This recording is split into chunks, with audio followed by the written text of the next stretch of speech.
Okay, here we are. So welcome, Redic.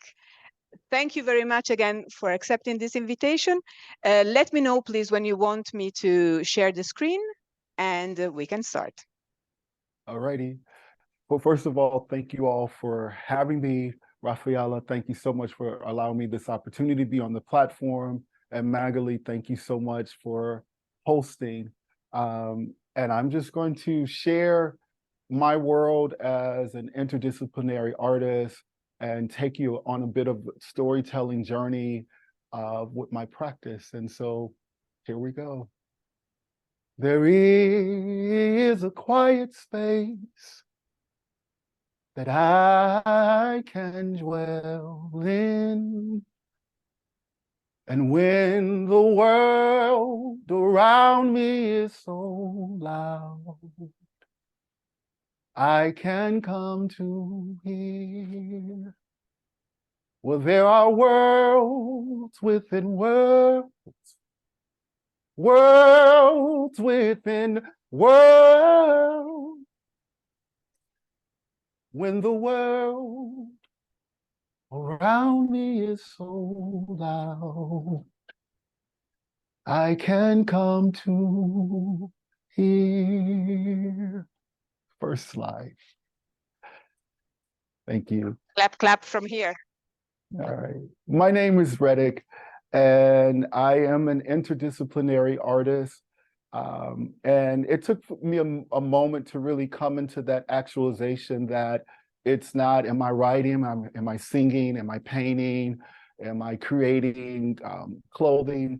I feel that whatever gifts we have been given to us for purpose and service. And so for me, it was actually taking responsibility for those gifts and then seeing how I can use them and how they link and come together. So what you are about to see more so is different areas of my work, but more so of my journey. So next slide, please.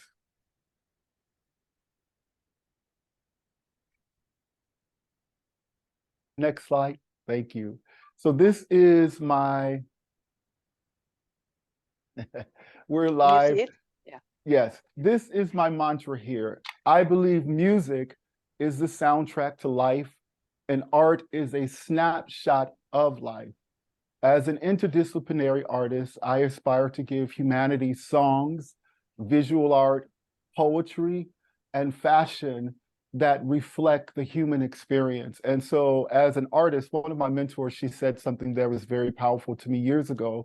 She says, you know what, what happens to you is actually happening through you. And so you will see artworks that may seem as if I am telling a more autobiographical aspect of my life, but really the stories that I imbue in my art, poetry, songs are really things that I feel reflect the human experience. And so these common things that bring us together in life are some of the things that I like to focus on with the spirit of empathy through my work. So you can, next slide. I tell people 95% of my physical art has been made using found materials.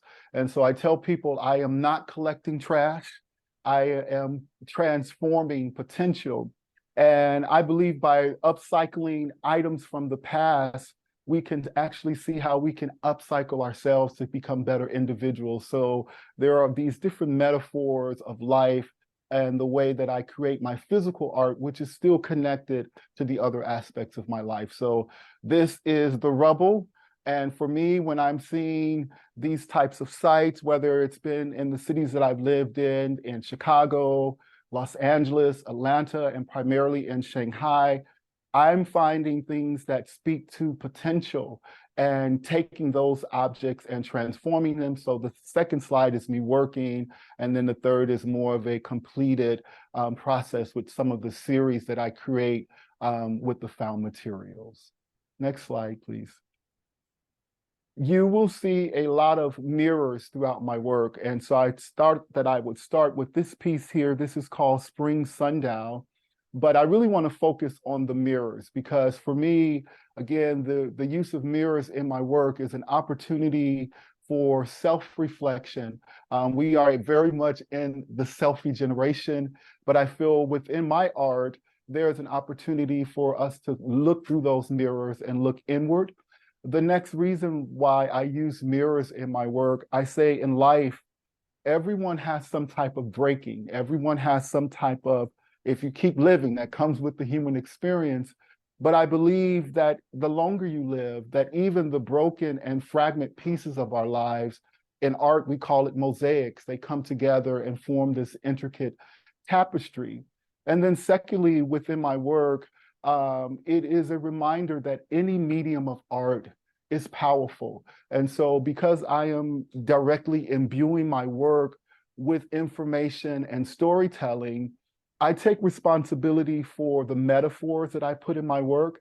And I also take responsibility for the physicalities of my work. So when I'm working with these reclaimed mirror pieces, literally shards of glass, I have to, polish them and make sure that not only I'm protecting myself, but the work is handled with care. And so for those three reasons, when you see mirrors in my work, which is a theme that kind of links to all of the series, that is why I have mirrors in the work.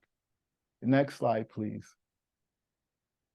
So right here, I will start basically going over an overview of some of my series. What you see are 4 slides of my Dreamcatcher series.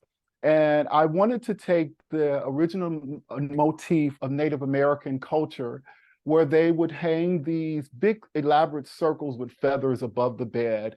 And the thought was when you fell asleep, they would catch the good dreams, but allow the bad dreams to fall through. And so as an artist taking artistic liberty, I wanted to build upon that foundation and also give a nod and honor to the Native American culture, but also delve deeper and into the aspects of what does it mean to have dreams? What does it mean to pursue dreams and to catch the dreams of our lives?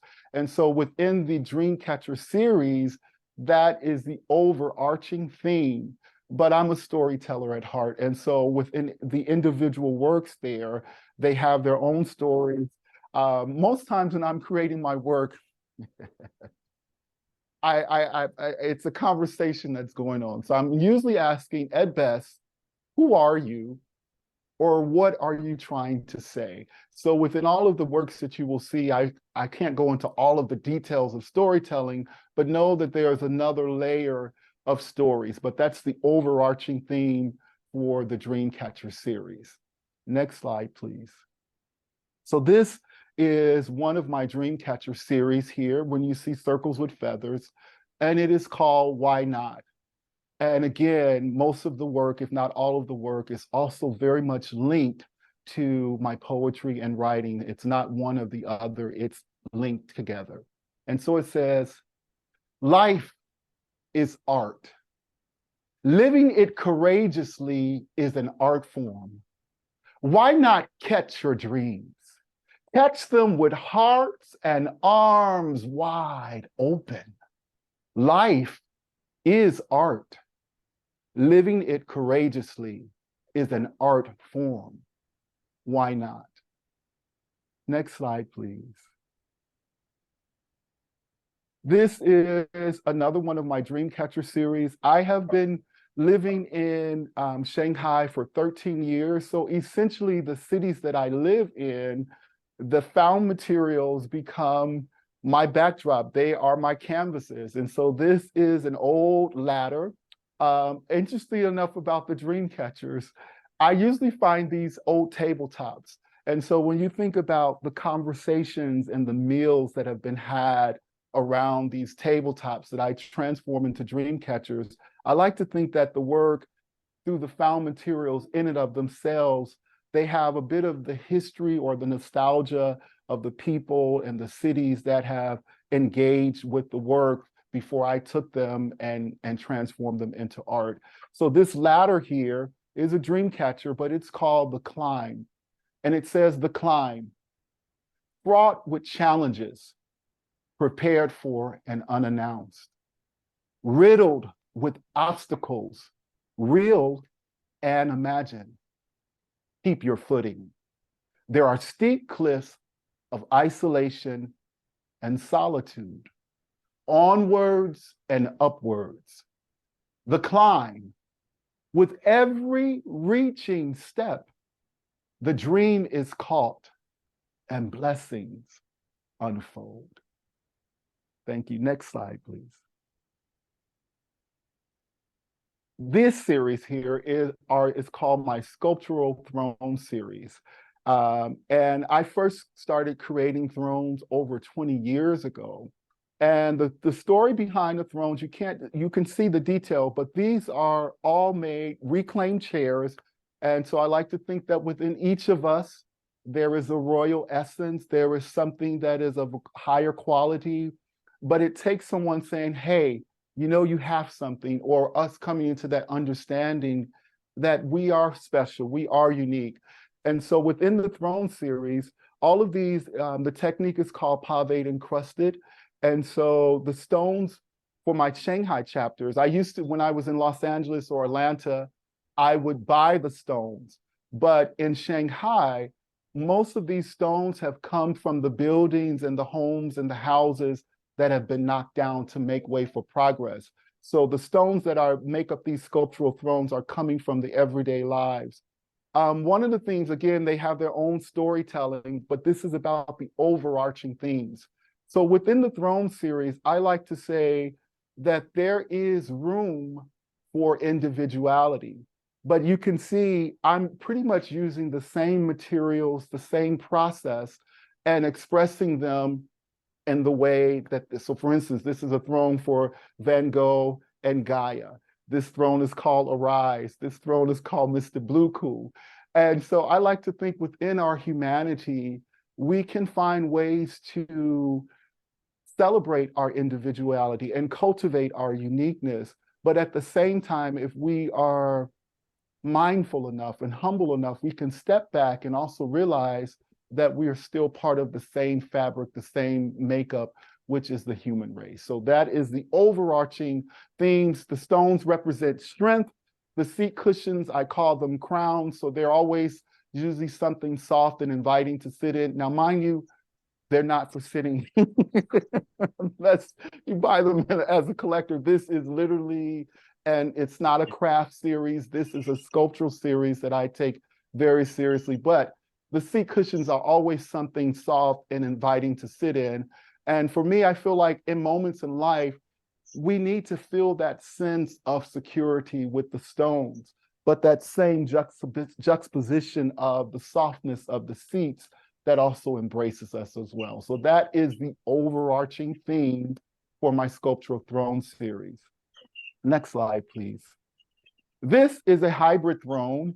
It is a hybrid throne with the dream catcher there. So you see the dream catcher at the top of that throne, and it's called Dream and Do. To dream is not enough. One must dream and do. To sit upon this throne reminds me that just beyond the realm and reach of Black and white realities lie golden opportunities. But to catch them, we must dream and do. So that is Dream and Do Sculptural Throne. Next slide, please. This is a series that I started several years ago. I have always been fascinated with doors. And I wanted to start a series. I've been living in Shanghai again, like for 13 years. And so there were originally 16 districts in Shanghai, and they were consolidated to 11. And so I wanted to take a door to commemorate each of those original 16 districts and make a throne and make a sculptural door commemorating those districts. But the series has expanded into the Doors of Life series. Everything that doors represent universally and everything that doors represent universally is also captured within this throne. So you can see me, again, I have not been collecting trash. I've been transforming potential. So you can see me on some of my excursions transforming the doors. And next slide, please. These are some of the door series that have been transformed. Next slide. Now, what is interesting, I had sometimes it's like, which comes first, the chicken or the egg, the music or the poetry? And so I knew that I was going to work on this series, and I started downloading the poetry first before I ever touched the first door. And so the Doors of Shanghai series, it says, I am walking through doors. I am walking through the doors of Shanghai, gateway to the mainland and threshold to the nations. I am walking through bold, red, colorful doors. I am walking through the doors of Shanghai. For generations, these doors have swung wide.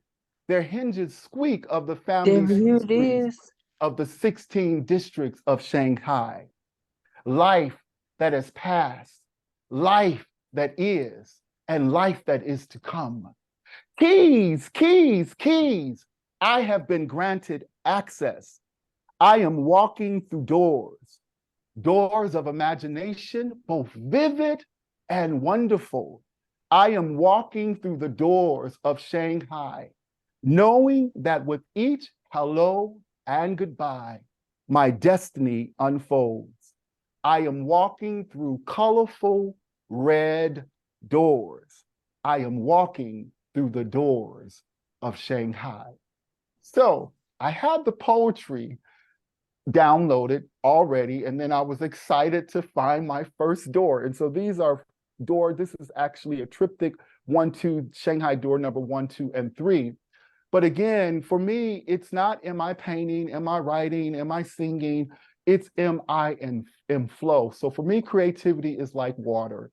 Water can be hot, it can be rain, it can be snow, it can be all these different myriads of properties, but it's the same element manifesting itself differently. So I promise you, the poetry was right there, and I was fine with that. But immediately as I took the paintbrush, I sometimes have to think because pen and paintbrush feel the same for me. And so when I took the paintbrush to start on the first door, I heard, I am walking through these doors of light with steps of faith and confidence, even though my heart's been broke along the way.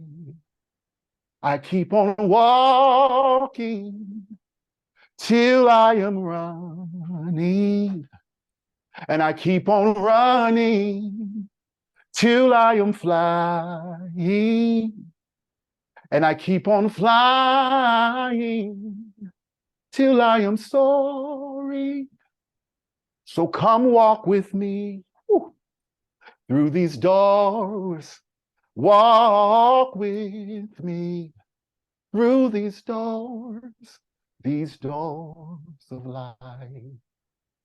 I think it's important to note that whenever you see words in my work, that's me tagging a line or lyric of poetry that's also very much connected to the work. So you sometimes will see words in my work, and I'm literally taking an excerpt from the poetry or from the song and further linking it together as an interdisciplinary artist.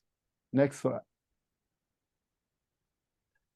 In Shanghai and in China, if you look at some of the older tier buildings, there used to be these blue windows. And what I love about China is that sometimes when the mandate goes out, everything just rolls out. And so right after the Cultural Revolution, someone in government thought it would be nice to have blue windows. And so if you look at some of the older buildings in Shanghai or throughout China, you will still see remnants of these blue windows. And I wanted to take those windows, and this is my blue windows and glass canvas series. So I have a whole series using these upcycled window panes. I treat the work with a resin coat so that the painting, whatever I apply as a painting artwork, it's preserved for posterity. And so this is my Blue Windows and Glass Canvas series. This is one work, it's called The Mask. And it says, what lies behind painted faces and veiled eyes? Is this the real you? A facade, a stereotype, the fabricated you? Pardon me, I understand. Before I knew myself, the meaning of my name and my worth, I too wore the mask and dressed for the masquerade. So this is called The Mask. Next slide, please.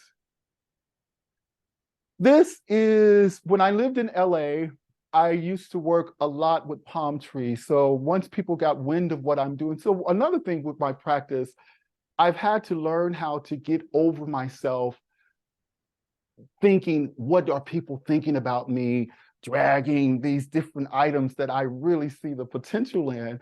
And so when I was in LA, I was working with a lot of palm trees. And eventually, once the city got wind of what I was doing, I was called the palm tree guy. And so, and I would come back to my studio, there would be these little palm tree offerings like, well, maybe he can use this. Or interestingly enough, in Shanghai, you know, I would get texts, hey, Redic, there's a door over here. Why don't you, you know, so once people understand my practice, they too begin to see the potential. So when I moved to Shanghai, I wanted to work with another indigenous tree, and I started working with the bamboo. So this is one of my works from the bamboo series.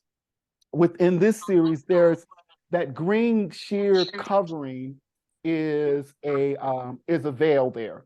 And so that is one series in the bamboo series. You will see this sheer covering, sheer fabric rather.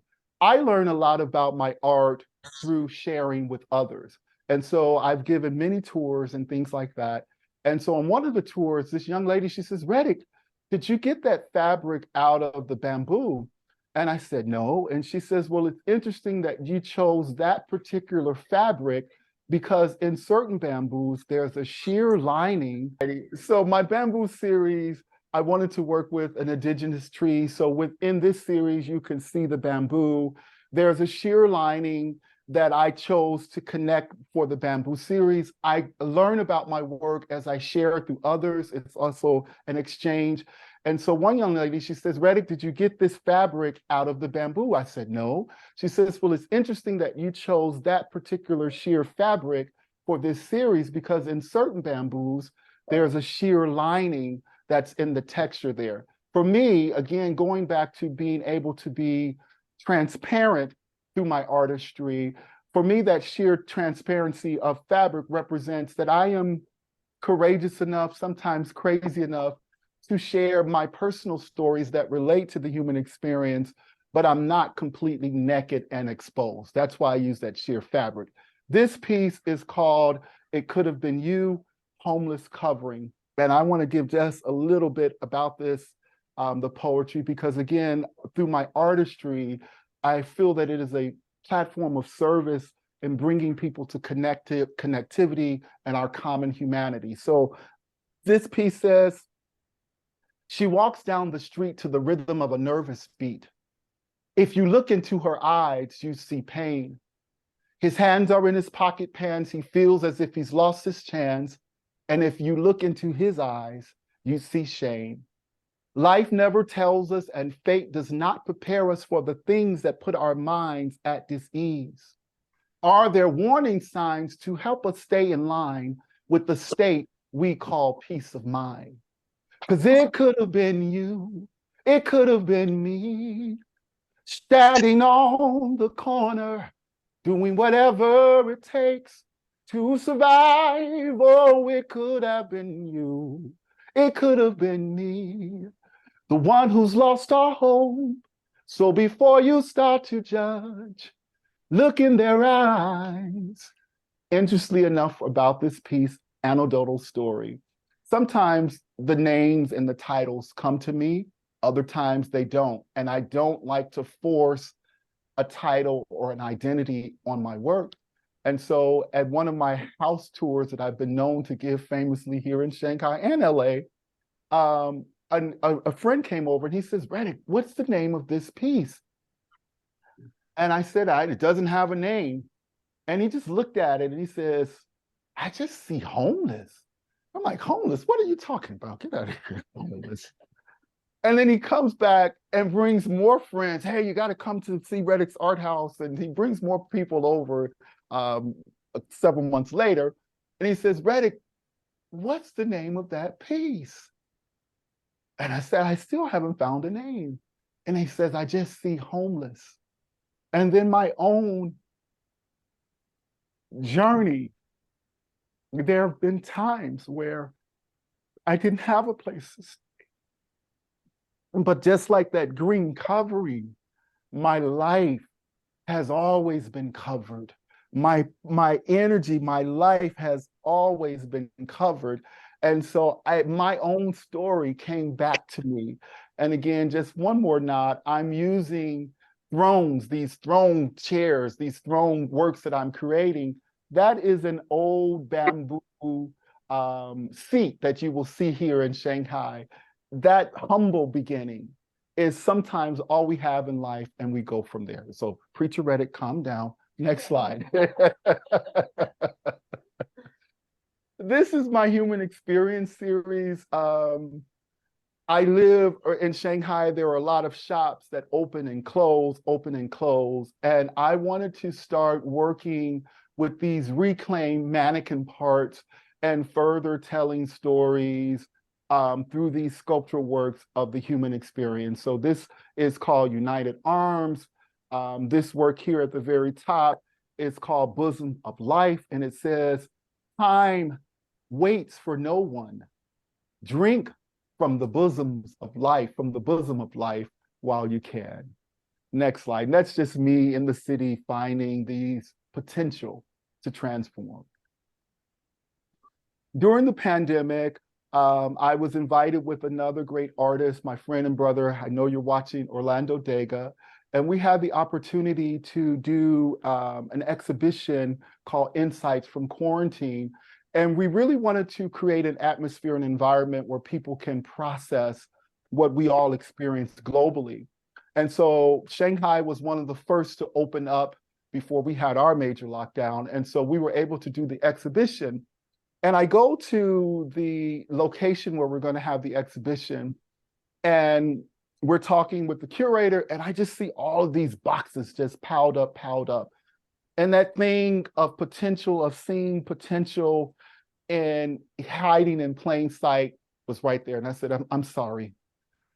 What's going on with these boxes? I'm not going to be able to focus on the meeting until I understand what's going on with these boxes.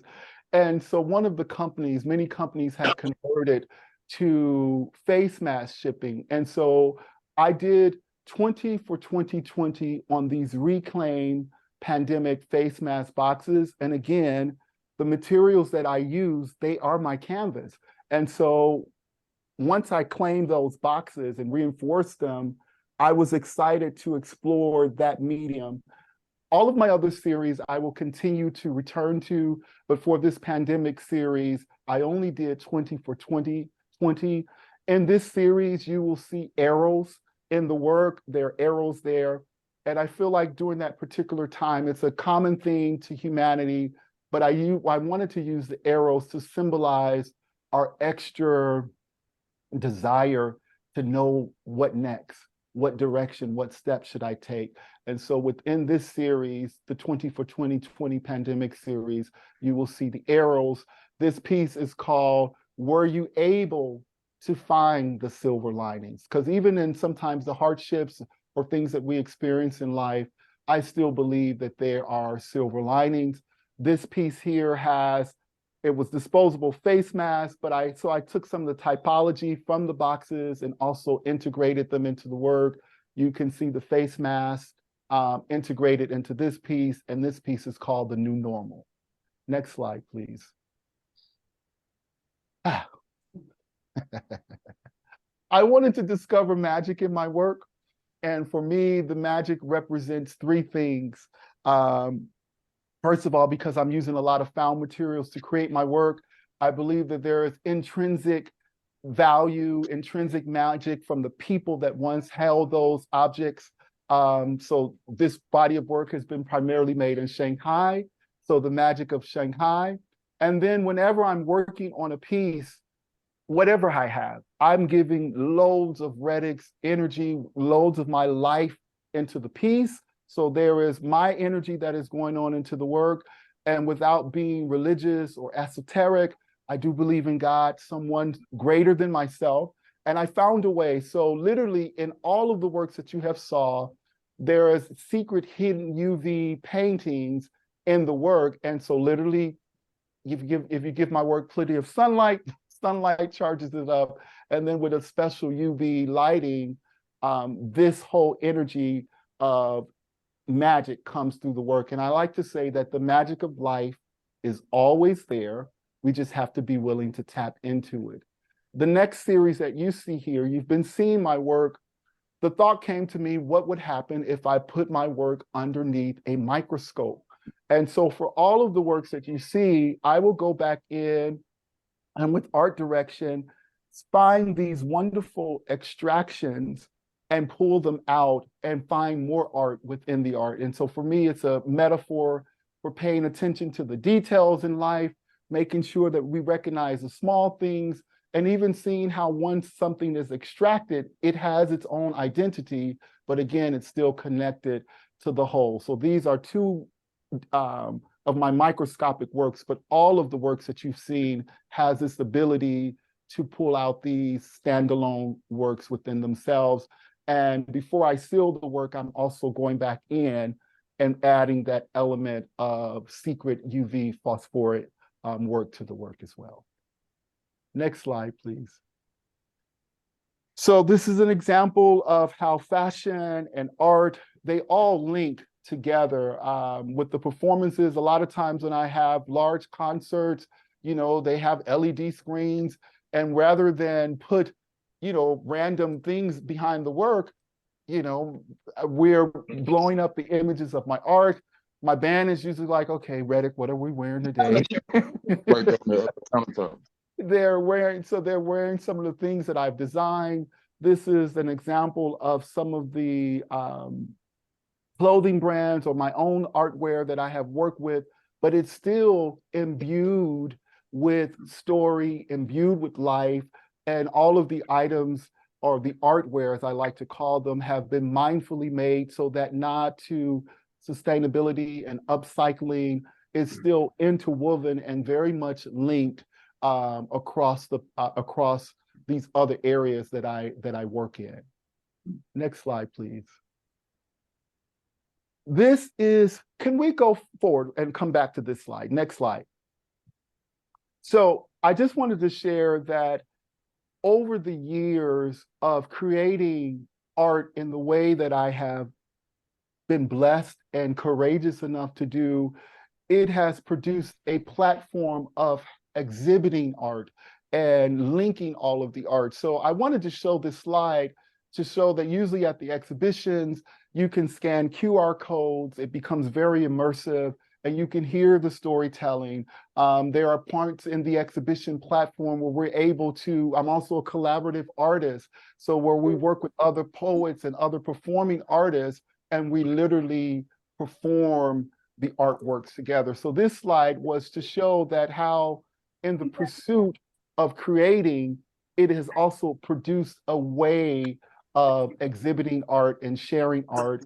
And so the platform is called Rubies in the Rubble.